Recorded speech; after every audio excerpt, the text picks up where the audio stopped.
மீண்டும் தொடரலாம். இது கேள்வி நேரம். தமிழர் திருநாள் கொண்டாடப்பட்டுக் கொண்டிருக்கக்கூடிய நிலையில் அது தொடர்பான ஒரு கேள்வி நேரம். தமிழர்களுடைய தொல்லிசை பறை அதனுடைய நிலை என்ன என்று விவாதித்துக் கொண்டிருக்கின்றோம். நான் இந்த கணியன் கூத்தை பற்றி கேட்டிருந்தேன். கணியன் கூத்து ஒரு குறிப்பிட்ட சமூகத்திற்காக மட்டுமாகவே இருக்கக்கூடிய ஒரு நிலை இருக்குது. அது வேறு யாரும் அவங்களும் அதை விரும்புறது இல்லை அப்படிங்கிற மாதிரியான ஒரு நிலை தான் இன்றளவுக்கும் இருக்கிறது. ஒருவேளை அதில் ஏதாவது மாற்றுக்கிறது இருந்தால் நீங்கள் பதிவு செய்யலாம். இது எந்த அளவிற்கு சரியாக இருக்கும்? அந்த அற்புதமான ஒரு கலையை அடுத்த தளத்திற்கு நகர்த்துவதற்கு என்ன செய்யணும்? இல்லை, அவங்க எங்ககிட்டயே முதல்ல உங்களுக்கு நன்றி, நீங்கள் அந்த வார்த்தையை சரியாக சொல்கிறது. ஏன்னா பலருக்கு பறையவே பறையாட்டன்னு சொல்லாமல் தப்பாட்டன்றாங்க, என்னென்ன பேரோ சொல்கிறாங்க. அதுக்கு அவங்க பல காரணம் சொல்கிறாங்க. அதே மாதிரி கணியான் கூத்து கலைஞர்கள் ஏன்ட்டவே மணிமாறன், என்ன மணிமாறன் பறையோடு நிப்பாட்டுறீங்க, இது சிறுபறை தானே, அந்த மகுடம் இசைக்கருவி பேர், மகுடம் பழகுங்க அப்படின்னு சொல்லுவாங்க. எங்களுக்கு வியப்பாக இருக்கும். ஏன்னா மிருதங்கத்தில் தான் ஜதி சொல்லி வாசிக்கிறத கேள்விப்பட்டிருக்கோம். அவங்க அப்படியே ஜதி சொல்லி பிரமாதமாக வாசிப்பாங்க. அவங்க யாரும் கற்றுக்க வர மாட்டேன்றாங்க அப்படிங்கிற வேதனையை வெளிப்படுத்துவாங்க. அவங்க இது தனக்கு சொத்து, நாம மட்டுமே குத்தகை எடுத்துக்கிறோம்லாம் யாரும் நினைக்கல, யாரும் வர்றதில்லை. அதற்கான அங்கீகாரம் இங்க கிடைக்கிறது இல்லை. அதனாலதான் பிரச்சனை. இப்ப இதே நாங்க ரொம்ப நாளாவே நாங்க வேண்டுகோள் வைக்கிறோம். நீங்க பறை இசை மட்டுமல்ல, கணியான் கூத்து மட்டுமல்ல, வட்டாரம் சார்ந்த கலை வடிவங்களை வளர்க்கிற வண்ணமாகவும், வட்டாரம் சார்ந்த கலைஞர்களுடைய வாழ்வாதாரத்தை உறுதி செய்கிற வண்ணமாகவும் அங்கு உள்ள அரசு பள்ளிகள்ல ஒரு பகுதி நேர பணியாளரா நியமிக்கலாம். கிராமிய கலை ஆசான்களா, கிராமிய கலை ஆசிரியர்களா பணியில் அமர்த்தலாம். தினமும் இல்லாட்டினாலும் வாரத்தில் 2 நாள் ஒரு 2 மணி நேரம் இப்படியெல்லாம் பண்ணாங்கன்னா மாணவர்கள் மத்தியில் அது போகும். அடுத்த தலைமுறைகிட்ட எது போகுதோ அதுதானே நிற்கும் வரலாறுல. அந்த வேலையை செய்யணுங்கிறது தான் நம்முடைய வேண்டுகோளாக இருக்குது. அதில் தான் கணியான் கூத்து மாதிரியான விடயங்கள்லாம் ஒரு சாரார்ட்டையே அது இருக்குது. அவங்க எந்த பொழுதிலையும் இது என்ன தவிர வேறு யாருக்கும் கொடுக்க மாட்டாங்கலாம் கட்டல. நிச்சயமா. ஆமாம், இதில் இந்த இடத்துல இந்த பெண்களை பற்றி பேசியாக வேண்டியிருக்குது. இப்போ இந்த நீங்கள் தமிழர்களுக்கான கலை அப்படின்னு எடுத்துக்கிட்டால் கூட இது ஒவ்வொரு வட்டாரத்திலும் நிறைய வேறுபாடு இருக்கக்கூடிய கிராமிய கலைகளை நம்ம பார்க்க முடியும். வில்லிசைக்கான முக்கியத்துவம் தென் மாவட்டங்களில் நிறைய இருக்கும். நையாண்டி மேலும் ஒரு பக்கம் அதிகமாக இருக்கக்கூடிய சில இடங்களை பார்க்குறோம். ஆனால் பறையை பொறுத்தளவில் அவர் சொன்ன மாதிரி தமிழகத்தை தாண்டி இந்தியா முழுவதும் இருக்கக்கூடிய ஒரு சூழல் தான் இருக்கிறது. பெண்கள் எந்த அளவுக்கு நான் முதலே கேட்ட மாதிரி ஒரு வாய்ப்பாட்டு படிக்கணும் அல்லது ஒரு பரதநாட்டியம் கற்றுக்கொள்ள வேண்டும், ஒரு வினையை கற்றுக்கொள்ள வேண்டும் என்பதில் இருக்கக்கூடிய அளவிற்கான ஆர்வம் பறை இசையை கற்றுக்கொள்வதில் பெண்களுக்கு எந்த அளவிற்கு இப்போ இருக்குது அப்படிங்கிறது ஒரு பக்கம் இருக்கட்டும். வரலாற்றில் இதற்கு முன்பு பெண்கள் இந்த இசையை இசைத்திருக்கிறார்களா, இப்போ அது எந்த அளவிற்கு இருக்கிறது? இரண்டையும் இணைத்தே சொல்லுங்கள். என்னுடைய புரிதலில் பெண்களுக்கான ஒரு உரிமையை கொடுக்கல. பெண்களே விரும்பி கேட்டால் கூட அது பெண்கள் வாசிக்கக்கூடாதுமா, அது உங்களுக்கான கருவி இல்லை, சாமி கோச்சுக்கும் அப்படின்ற மாதிரி சொன்னோன்னே இது உள்வாங்கிய பெண்கள் ஒதுங்கிட்டு இருந்தாங்க. நான் விடலை. ஐயா சொல்லித்தரணும் ஐயா, அது அடியை சொல்லித்தாங்க ஐயான்னு கீழே குச்சியை வச்சு அப்படி இப்படின்னு கற்றுக்கிட்டேன். அப்புறம் என்னுடைய பிடிவாதத்தை பார்த்து ஐயா சொல்லித்தராரு. திண்டுக்கல்லில் நடந்தது 80, இது 79 80. 84 நான் பெண்கள் உலக பெண்கள் தினம் மார்ச் 8 அதுக்கு எங்கள் பெண்களை மேடையேற்றேன். திண்டுக்கல் மெயின் இதில் திருமணத்தன்னைக்கு உடுத்தின உடையுடன் எங்கள் பெண்கள், கிராமிய பெண்கள் ஆடுறாங்க. ஆனால் இசைக்கருவி எனக்கு வாசிக்க தெரியாது நிறைய. அதனால் அங்கே இருக்கிற கிராமிய தம்பிகள் அடிக்கிறாங்க, எங்கள் பெண்கள்லாம் மேலே ஆடினாங்க. எல்லாருடைய மனசையும் கவர்ந்தது. பெண்கள் ஆடலாம், அடுத்தது பெண்கள் கருவியை கையில் எடுக்கலாம் அப்படின்றத. இன்றைக்கி எப்படி நாங்கள் அந்த காலத்தில் சைக்கிளில் போகும்போது பெண்கள் சைக்கிள் ஓட்டினா சைக்கிள் ஓடுதே அப்படின்னு வியப்பாக பார்த்தவங்க, பெண்களை கையில் பறையை எடுத்துட்டாங்க, இதெல்லாம் எடுத்துட்டாங்கன்னா அவங்களாலையும் வாசிக்க முடியுன்றத இன்றைக்கி நாங்கள் நடைமுறையில் செய்துட்ருக்கோம். கல்லூரி மாணவர்கள், மற்ற இயக்கத்தை சார்ந்தவர்கள், நிறைய பெண்கள் ஆர்வத்துடன் வராங்க. ஏன்னா உளவியல் ரீதியான ஒரு ஒரு பலனை பார்க்குறேன். பெண்கள் நாங்கள் நாடகத்துலேயோ இந்த மாதிரி கிராமிய கலைகள்லையோ பாடல்லையோ பப்ளிக்கில் வரும்போது எங்களை அதை வளர்த்து எடுக்குது, எங்களுடைய பயங்களை போக்குது, எங்கள்கிட்ட இருக்க சக்தியை வெளிப்பாடு வெளியில் கொண்டு வருது. நான் ஒரு உளவியல் நிபுணரும் கூட, மலர் வைத்தியர். நான் எங்கள் பிள்ளைங்க ஆடினீங்கன்னா ஆடிட்டு பார்த்தீங்கன்னா இடுப்பு வலி, கால் வலி, அம்மா ஆஸ்மா அதெல்லாம் போயிடும். எங்கே போச்சு? இது ஒரு வைத்தியமும் கூட இல்லை. உண்மைதான். நீங்கள் ஆடுறதை வச்சு வைத்தியம்னு சொன்னீங்க. எனக்கு உள்ளபடியே இந்த மற்ற எல்லா நிகழ்ச்சிகளை விட அவங்க ஆடினதை பார்க்கும்போதே ஒரு பெரிய எனர்ஜி கிடைச்சிது. இந்த நிகழ்ச்சிக்கான எனர்ஜி அதில் அந்த அந்த அந்த சத்தம், அந்த இசை ஒரு பெரிய எனர்ஜியை கொடுத்தது அப்படிங்கிறது மறுக்க முடியாது. திரு கல்யாண சுந்தரம், இந்த வில்லிசை அப்படின்னு சொன்னீங்கன்னா இன்னைக்கு சுப்பு ஆரம்பம் அதில் ஒரு புகழ்பெற்றவராக இருக்கிறார். கிராமிய இசை அப்படின்னு சொன்னீங்கன்னா நவநீத கிருஷ்ணன், சுப்புலட்சுமி, இன்றைக்கு அனிதா குப்புசாமி உள்ளிட்டவர்கள். இப்போது இவை எல்லாமே ஒரு காலத்தில் அறியப்படாமல் இருந்த இசை கலைகளாகத்தான் இருந்தன. இப்போது கமர்ஷியலாக ஒரு வணிக நோக்கில் ஒரு வணிகம் சார்ந்த பார்வையோடு அதை அடுத்த கட்டத்துக்கு ஒரு ஊடக வெளிச்சத்திற்கு கொண்டு வந்ததன் மூலமாக அவர்களும் புகழ் பெறுகிறார்கள். அந்த கலையும் இன்றைக்கு வந்து அடுத்த கட்டத்துக்கு நகர்கிறது. பறை அந்த மாதிரி தன்னை இந்த சர்வைவல் ஆஃப் தி ஃபிட்னஸ் அப்படிம்பாங்க ஆங்கிலத்தில், தன்னை தகவமைத்து கொள்ள தவறிவிட்டது பறை அப்படின்னு எடுத்துக்கொள்ள முடியுமா? அதை அடுத்த கட்டத்துக்கு நகர்த்துவதற்கான பணிகள் இப்போதான் நடந்துகிட்டு இருக்குது அப்படிங்கிற வாதத்தை உங்களால் முற்றிலும் மறுக்க முடியுமா? இந்த வாதம் சரி என்றால் அடுத்த கட்டத்திற்கு இதை நகர்த்துவதற்கு இவர்கள் செய்ய வேண்டிய பணிகள் என்ன அப்படின்னு நீங்க நினைக்கிறீங்க?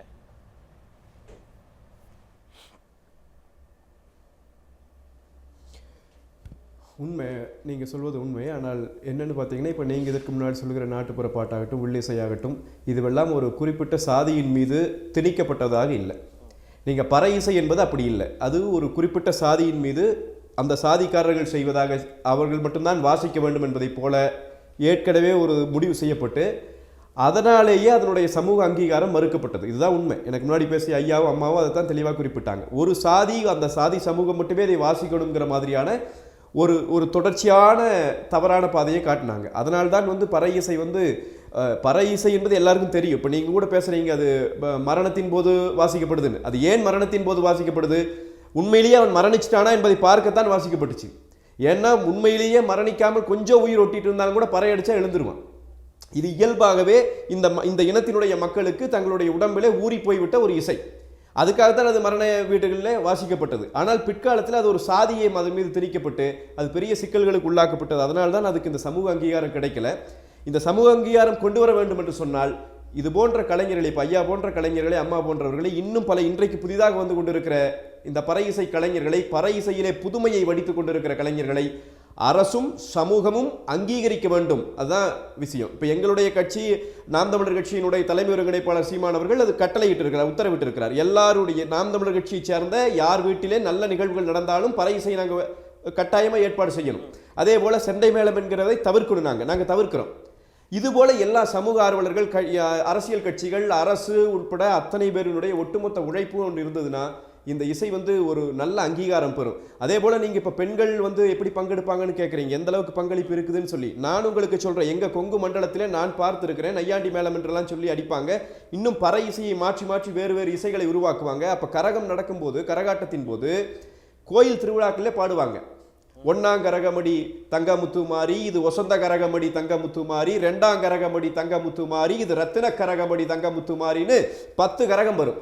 இதில் சிக்கல் எங்கே வந்துச்சுன்னா, முத்துமாரியை கும்பிட்றது பகுத்தறிவுக்கு எதிரானதுன்னு ஒருத்தர் பேச, நாங்கள் அதை பார்த்துட்டு இருந்த நேரத்தில் செண்டை மேளத்தை கொண்டு வந்து இறக்கி எங்கள் பறை இசை இன்னொருத்தர் எடுத்துட்டு போயிட்டாங்க. இதுதான் நடந்தது. அப்போ எங்களுடைய வாழ்வும் எங்களுடைய வரலாறு முழுவதுமே ஒரு ஆன்மீகம் சார்ந்த ஒரு வாழ்க்கையாக இருந்திருக்குது. அந்த தமிழ் ஆன்மீகத்தை வளர்த்தெடுப்பதும் முக்கியம்தான். அந்த தமிழ் ஆன்மீகத்தினூடாக இந்த போன்ற கலைகளை வாழ வைக்கணும். இதற்கு அரசு முழு முயற்சி எடுக்கணும். இப்ப ஐயா சொன்னதை போல ஏன் கொடுக்கப்படுவதில்லை? அந்த இடத்துல இருந்து எடுத்துக்கலாம்.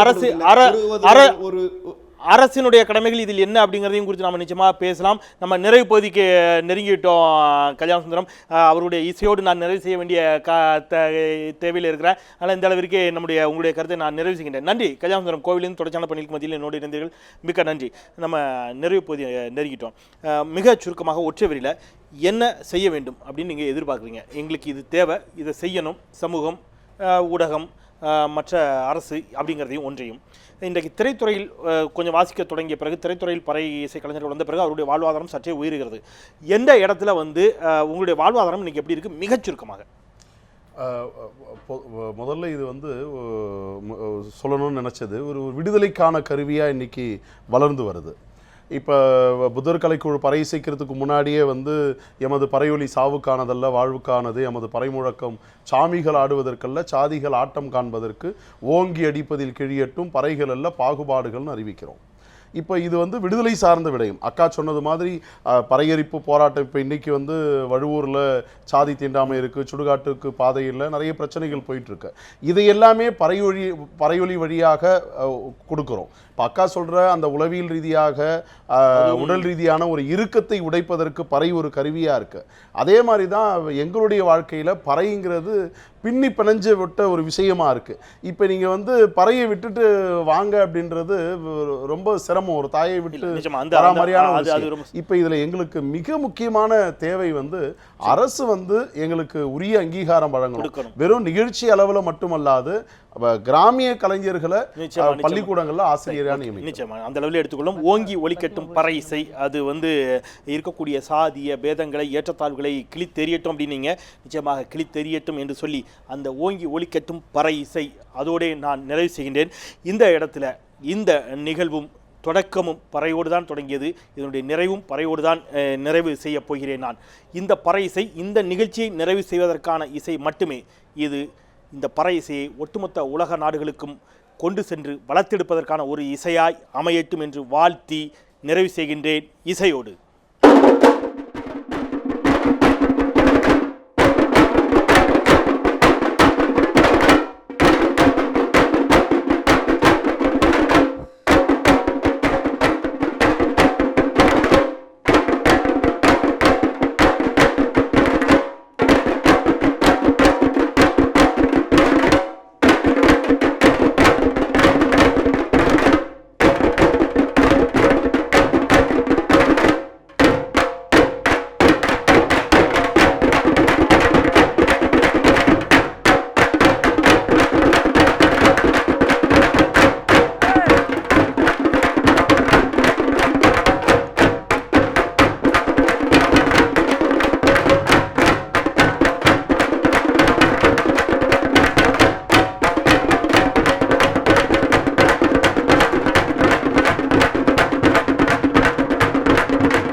நன்றி நன்றி. எத்தனை முறை நன்றி சொன்னாலும் தகும் இந்த இசையை நமக்கு கொடுத்த இந்த கலைஞர்களுக்கு. இது உலகம் முழுவதும் பறை ஒலிக்கட்டும், அது ஓங்கி ஒலிக்கட்டும், இருக்கக்கூடிய சாதிய இறுக்கங்களை தகர்த்தெறியட்டும். இந்த தமிழர் திருநாள் ஒட்டுமொத்த உலக தமிழ் சமூகத்தையும் அடுத்த கட்டத்திற்கு நகர்த்தக்கூடியதாக இருக்கட்டும். அதை உணர்த்தக்கூடியதாகவே இந்த பறை இசை அமைந்தது. கலந்து கொண்டு பங்கேற்ற அத்துணை சிறப்பு விருந்தினர்களுக்கும் பறையை இசைத்த கலைஞர்களுக்கும் நன்றி தெரிவித்துக் கொள்கிறது கேள்வி நேரம். நிறைவு செய்கின்றேன் நான். மறந்து கொண்டே இருப்பது மக்களின் இயல்பு, அதை மீண்டும் மீண்டும் நினைவுபடுத்திக் கொண்டே இருப்பது எனது கடமை. மீண்டும் நாளை மற்றும் சில சமூகம் சார்ந்த பிரச்சனைகளோடு கேள்வி நேரத்தில் உங்களை சந்திக்கின்றேன். நான் செந்தில்.